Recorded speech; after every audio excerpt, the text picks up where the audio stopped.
তিনটি 5 ব্যবহার করে 30 প্রকাশ করা যায়। এখানে 5 গুণন 5 যোগ 5 তিনটি 5 ব্যবহার করে 30 প্রকাশ করা হয়েছে। প্রশ্ন হচ্ছে আর কি অঙ্ক 3 বার ব্যবহার করে 30 প্রকাশ করা যাবে বা 30 বানানো যাবে। আমরা এখানে আরো কয়েকটি অঙ্ক ব্যবহার করে 30 প্রকাশ করতে পারি। যেমন প্রথমত 6 গুণন 6 বিয়োগ 6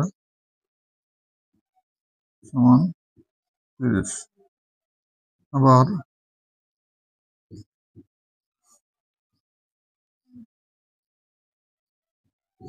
3 সমান 30।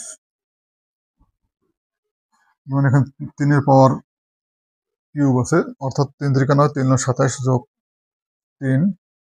আমরা এটা দেখাই দিই একটু কিভাবে হয়।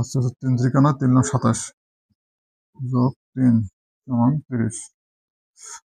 এবং আরো অন্যভাবে 33 বিয়োগ 3 সমান 30। অর্থাৎ 6 গুণন 6 36 বিয়োগ 6 সমান 30। এখানে 3 3 9 3 9 27 যোগ 3 সমান 30।